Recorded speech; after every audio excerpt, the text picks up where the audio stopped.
Il presidente Luca Zaia con la nuova giunta ha presentato in Consiglio regionale il programma per i prossimi 5 anni di governo, priorità a economia, occupazione e lotta al Covid. L'opposizione attacca il documento programmatico di Zaia, mancano azioni concrete, afferma Lorenzoni. Per il Movimento 5 Stelle la priorità va alla sanità delle aree più periferiche.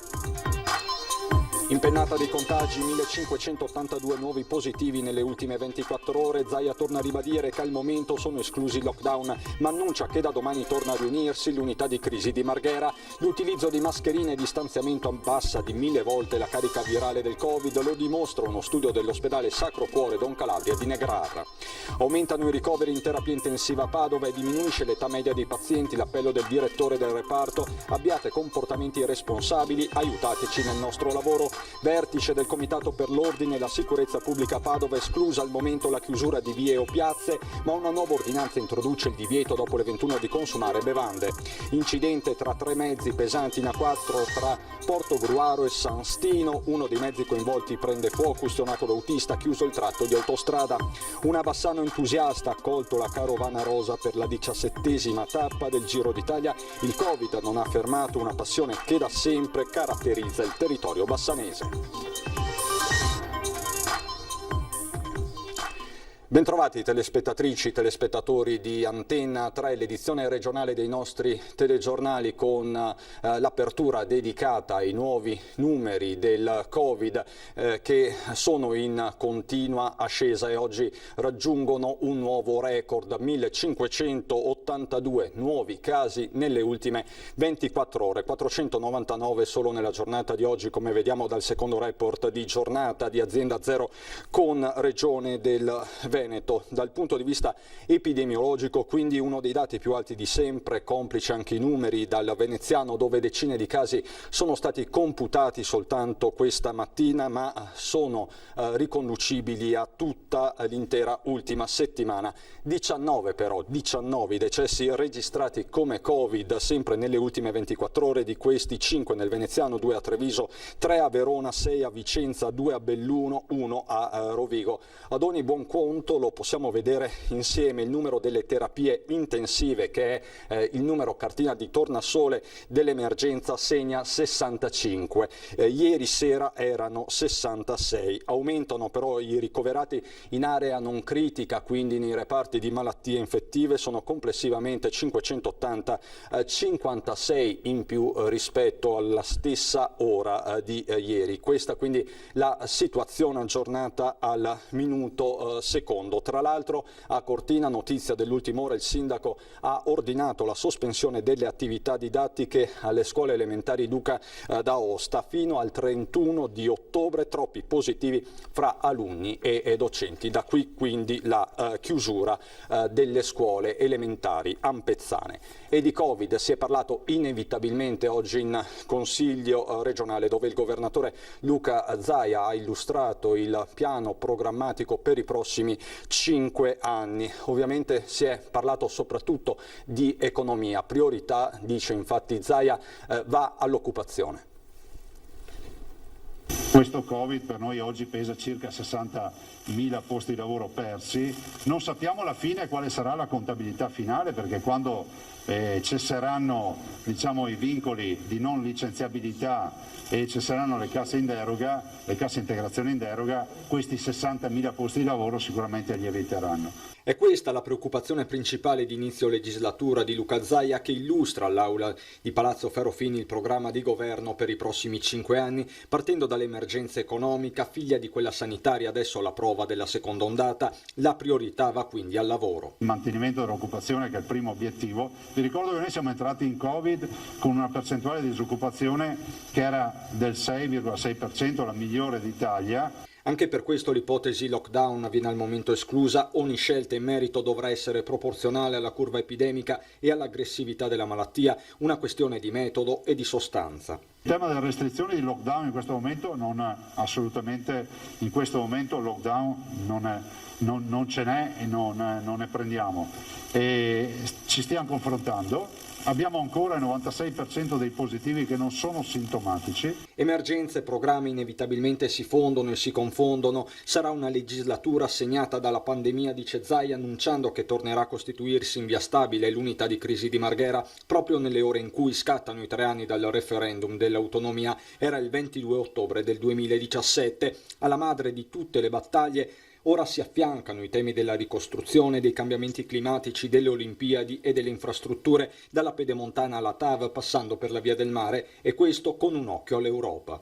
Se i recovery fund dovessero arrivare in questo paese, una quota parte di queste infrastrutture potrebbe essere realizzata ad esempio con questi fondi. Parlo di questa infrastruttura della TAV, parlo ad esempio dell'ospedale di Padova, del Policlinico Universitario di Padova, sono 600 milioni di opere. Per centrare l'obiettivo non ci sarà nessun aumento di tassa, assicura Zaia, che arriva in Consiglio con 9 proposte di legge fumanti, dalla riforma delle IPAB alla questione giovani, infine l'impegno di fronte al Consiglio, ma soprattutto ai veneti. Abbiamo in animo insomma di consegnare fra 5 anni un Veneto che sia ancora più bello di quello che è oggi.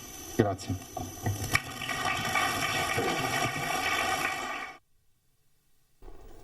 Quindi da domani torna a riunirsi in via stabile l'unità di crisi di Marghera. Ovviamente seguiremo come sempre tutto in diretta nella fascia del mezzogiorno con la nostra programmazione. Ad attaccare il documento programmatico di Zaia è però l'opposizione, particolarmente duro Arturo Lorenzoni. Non è possibile programmare i prossimi 5 anni sulla base di un documento così superficiale.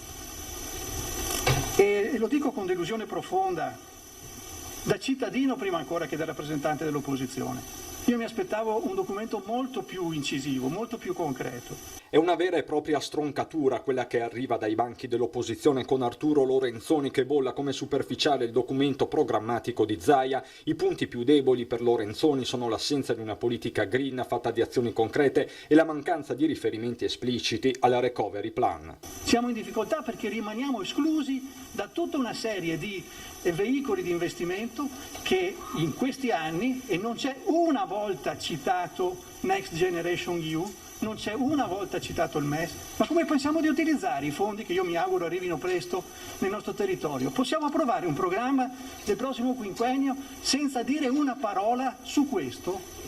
Ma io non so, è imbarazzante. Punta tutto sui temi della sanità l'unica referente del Movimento 5 Stelle. Occorre tenere presente che gli ospedali sono un punto di riferimento per il cittadino e affinché continuino ad esserlo devono rimanere vicini ai cittadini dei territori più svantaggiati, in primis zone di montagna e isole. Centralizzare gli ospedali significa discriminare tra cittadini con servizi migliori e cittadini con servizi inadeguati. Tra i banchi della maggioranza si fanno sentire gli alleati di Fratelli d'Italia che dettano le loro priorità. Impresa e lavoro, lavoro e famiglia. Con la famiglia penso alla coesione sociale, ai nostri anziani, al mondo dell'istruzione e delle associazioni, ad esempio quelle sportive, ricreative, sociali, culturali, oggi sempre più in difficoltà. Sulla gestione dell'emergenza punta Forza Italia con Elisa Venturini, sindaco di Casalserugo, nei momenti duri dell'alluvione. Una cosa ho imparato nel 2010 con il Presidente nella calamità, che i cittadini chiedono 2 cose: presenza e organizzazione. Allora noi dobbiamo avere presenza ed organizzazione per dare risposta ai cittadini e alle loro necessità. E a proposito di emergenza, l'emergenza Covid batte soprattutto in provincia di Belluno, il punto del prefetto.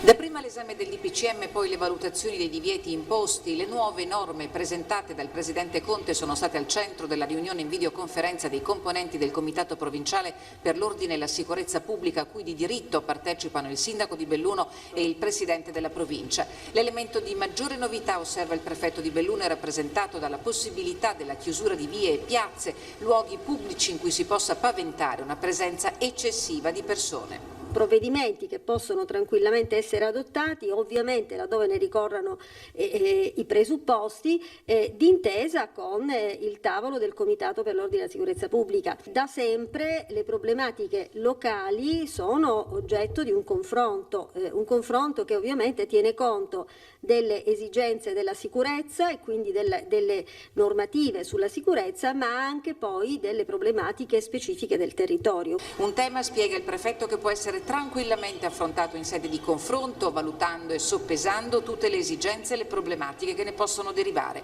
Confronto che non è mai mancato in questi mesi, che ha portato a stabilire un rafforzamento del monitoraggio e del controllo del territorio per garantire l'osservanza delle misure di contenimento. Abbiamo un piano che si chiama piano di controllo del territorio, che coinvolge le 3 forze di polizia e che secondo suddiviso per quadranti per il territorio, che è un territorio molto vasto e anche molto complesso, per cui si cerca di coprire in maniera omogenea comunque la presenza delle pattuglie su tutta la provincia. La curva del contagio nel Bellunese richiede la massima attenzione, ci sono situazioni che debbono essere affrontate per tempo, con particolare attenzione alle case di riposo. Il prefetto ha auspicato in questo senso una pianificazione attenta per prevenire ogni criticità. Più in generale il prefetto Cogode rinnova l'appello alla comunità. Tutto dipende poi dal comportamento individuale. Scegliamo la mascherina, scegliamo di stare distanti perché non ci sono deroghe, non ci possono essere deroghe né giustificazioni a comportamenti diversi. Vertice analogo anche a Padova, dove al momento si esclude la chiusura di vie e piazze, ma si introduce il divieto dopo le 21 di consumare bevande all'aperto. Divieto di consumare qualsiasi tipo di bevanda all'aperto dopo le 21 in tutto il territorio del comune di Padova. La decisione è stata presa al termine del Comitato per l'Ordine e la Sicurezza Pubblica che si è tenuto in prefettura e che ha riunito forze dell'ordine e comune per fare il punto sulle nuove disposizioni previste dal DPCM emanato lo scorso 18 ottobre. Questo per impedire che si creino situazioni di capannello di persone, assembramenti con l'acquisto di bevande magari al supermercato e poi consumate in piazza, al parchetto eccetera, al di fuori di una situazione di controllo. Siccome il nostro obiettivo in questo momento è quello della tutela della salute, è quello di far sì che tutti rispettino le regole e adottino dei comportamenti adatti alla situazione che stiamo attraversando, era giusto mettere un punto fermo e quindi spiegare e far sì con questa ordinanza che se una persona a Padova vuole consumare lo deve fare o nella propria abitazione privata o all'interno dei pubblici esercizi della città, che in questo modo andiamo anche a tutelare. La nuova ordinanza che Palazzo Moroni si appresta a scrivere, dopo un incontro per discuterla con l'associazione di categoria, dovrebbe entrare in vigore già da giovedì. Così facendo si vuole evitare ogni occasione di assembramento. In vigore c'è già il divieto di consumare alcolici dopo le 18 all'esterno dei locali. Questa nuova ordinanza vuole ulteriormente restringere la possibilità di creare capannelli di persone, vietando il consumo di ogni bevanda dopo le 21. E la diversità rispetto a prima è che prima c'era il divieto solo di consumare bevande alcoliche, adesso qualsiasi tipo di bevanda, perché questo per evitare incomprensioni, per evitare che qualcuno magari ancora c'è che magari vuol fare il furbetto, e sostanzialmente cerchiamo di evitare gli assembramenti e quindi siccome anche la bottiglietta di Coca-Cola è un motivo per stare assieme, cerchiamo di limitare al massimo i danni. La situazione è difficile, la curva epidemiologica sale. L'invito da Palazzo Moroni è quello di rispettare le regole per evitare ulteriori chiusure che sindaci e prefetti possono ordinare in base alle disposizioni previste dal governo. Non vogliamo arrivare a chiudere piazze o vie come ci sarebbe consentito dal DPCM, vogliamo cercare di mettere in atto tutti gli strumenti che possono in qualche modo tranquillizzarci, ma prima di tutto ci vuole il buonsenso delle persone, ci vuole il rispetto delle regole, ci vuole l'uso della mascherina e queste sono cose che ripetiamo da tantissimo tempo e dobbiamo continuare a fare. Tra l'altro proprio a Padova aumentano i ricoveri in terapia intensiva, l'azienda ospedaliera diminuisce anche l'età media dei pazienti, da qui l'appello del direttore del reparto. Effettivamente c'è stata una crescita importante dei ricoveri, siamo arrivati ad avere 15 ricoveri questa mattina, oggi probabilmente ne dovremo prendere altri 2 e sicuramente ne dimetteremo 1 e probabilmente dimetteremo anche altri pazienti. Sicuramente è una situazione che sta diventando sempre più seria e quindi richiede la massima attenzione. Nelle ultime 2 settimane sono aumentati i ricoveri nella terapia intensiva dell'azienda ospedaliera di Padova. Cala anche l'età media dei pazienti ricoverati, che scende a 55 anni rispetto alla media di 69 anni all'inizio della pandemia. La seconda ondata era attesa dai medici, che però non si aspettavano una crescita così rapida di contagi e ricoveri. A dirlo è il professor Ivo Tiberio, direttore della terapia intensiva dell'azienda ospedaliera di Padova, che dal 21 febbraio è sempre in prima linea nella lotta al Covid. Nel suo reparto arrivano i casi più gravi e dopo i mesi estivi in cui la terapia intensiva si era svuotata, ora si è tornati a riempire i letti di malati Covid. Prima abbiamo avuto una mortalità intorno al 16-18%, in questi primi dati ne abbiamo dimessi 21 pazienti, abbiamo avuto 1 o 2 decessi, ma uno dei decessi era un paziente che non aveva una patologia strettamente legata al Covid, salvo che era positivo ed era un paziente molto anziano che aveva altre comorbidità. È deceduto invece una paziente che è morta invece per le conseguenze del Covid. Il numero di morti al momento è più basso, forse dovuto proprio all'età media che è scesa, ma le conseguenze del coronavirus possono essere gravi. Il numero più alto di asintomatici, circa il 98%, dice Tiberio, è dato dal maggior numero di tamponi che intercettano un numero più alto di pazienti che non presentano sintomi. L'allerta da parte di tutti, in particolare dei giovani, deve rimanere alta. Di avere dei comportamenti sostanzialmente responsabili da parte di tutti i cittadini, perché soltanto se riusciremo a contenere il numero enorme di pazienti che si infettano, potenzialmente possono infettarli, riusciremo a controllare la situazione anche a livello dei pazienti che diventano sintomatici e poi richiedono i ricoveri ospedalieri. Purtroppo nei casi più sfortunati richiedono la necessità di essere assistiti negli ambienti, intensivi, quali la rianimazione.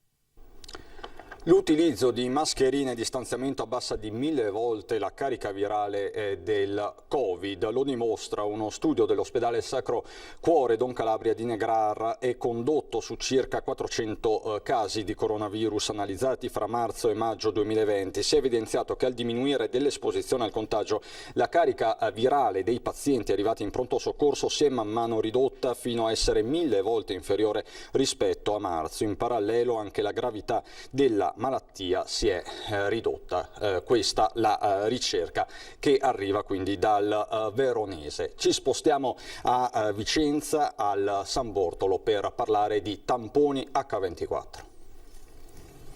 Corre il coronavirus, la curva dei contagi continua la sua scalata, il Veneto si organizza, la Regione prevede un piano ospedaliero in 5 fasi contraddistinte da colori e che vanno da un minimo ad un massimo di ricoverati nelle strutture sanitarie. La parola d'ordine è fare tamponi e no alle lunghe code di attesa, da qui l'invito alle USL di provvedere a dei punti tampone H24, cosa che l'USLotto ha già provveduto a organizzare. Sarà a Vicenza. E sarà in parte quello che già c'è alle malattie infettive, che adesso è aperto fino alle 19, ma pensavamo di aprirlo anche fino alle 20, anzi addirittura fino alle 21. Predisposto perché avesse urgenza di un tampone o test antigenico rapido anche un punto tampone in una sezione del pronto soccorso dell'ospedale San Bortolo di Vicenza dalle 21 alle 7 del mattino. Ci si prepara passo dopo passo al peggio. Dopo l'apertura della semi-intensiva, 19 posti letto sopra le malattie infettive, è pronto un piano B. Abbiamo ancora 14 posti letto. Probabilmente già nel weekend si renderà necessario attivare questa ulteriore unità di 22-24 posti letto. A parlare sono sempre i numeri, con una media di 3-4 ricoveri al giorno al netto di coloro che vengono trasferiti in altri reparti o strutture. Il nostro servizio di igiene pubblica ogni giorno ha circa un centinaio di pazienti positivi, quindi nuovi positivi, e di questi una quota parte ovviamente purtroppo verrà in ospedale per essere ricoverata. Se la terapia intensiva è ancora fortunatamente alla fase 1 del piano regionale, quella medica è al limite della seconda fase, già si prospetta lo stop di alcune attività. Se i numeri sono incrementali e ogni giorno abbiamo 3-4 pazienti come somma netta di ricoveri in più, sicuramente in settimana prossima siamo in fase 3. Noi abbiamo già mandato una circolare in cui riduciamo gli interventi chirurgici che necessitano di terapia intensiva post-operatoria. E probabilmente, se i numeri aumentano, dovremo chiudere alcune chirurgie come abbiamo fatto a marzo. La cronaca, un incidente ha coinvolto 3 mezzi pesanti, ha bloccato in mattinata il traffico in direzione Venezia del tratto di autostrada tra Portogruaro e San Stino. I vigili del fuoco arrivati da Portogruaro, San Donà e Motta di Livenza con 3 autopompe, 2 autobotti e 12 operatori hanno spento l'incendio scoppiato su un camion subito dopo l'incidente, un incendio devastante, lo vedete dalle immagini. L'autista rimasto ustionato è stato preso in cura dal personale del SUEM per essere trasferito in ospedale. Illesi gli altri 2 conducenti, sul posto anche il personale ausiliario dell'autostrada e la Polstrada. Adesso per noi c'è la pubblicità, dopo.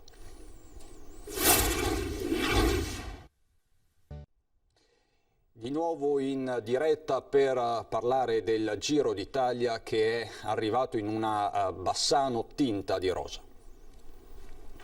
Gli occhi lucidi di qualche bassanese che ha ancora davanti a sé le immagini di Eddy Merckx con le braccia alzate sotto il cielo del mercante, oppure di Fausto Coppi negli anni della storica rivalità con Bartali.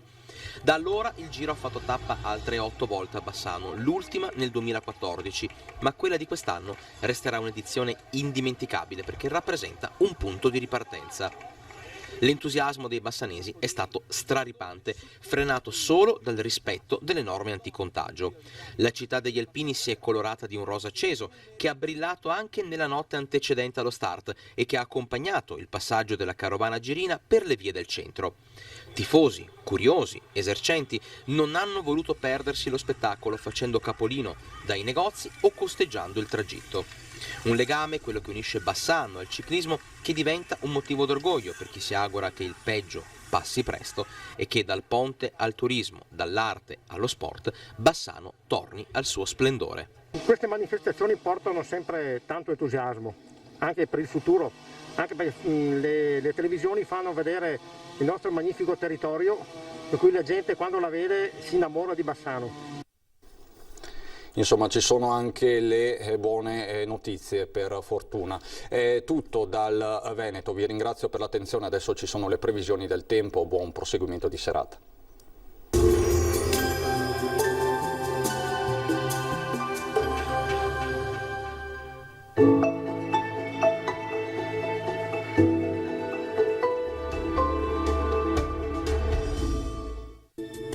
Bentrovati al meteo. Una perturbazione si avvicina al nostro territorio. Nella giornata di giovedì 22 ottobre il tempo si manterrà comunque ancora stabile. Nel dettaglio sul Veneto permangono condizioni di tempo asciutto, tuttavia con probabili foschie o nebbie e nubi basse in pianura e in qualche fondovalle, ma in successivo dissolvimento. Attenzione però perché localmente potranno essere anche fitte e persistenti.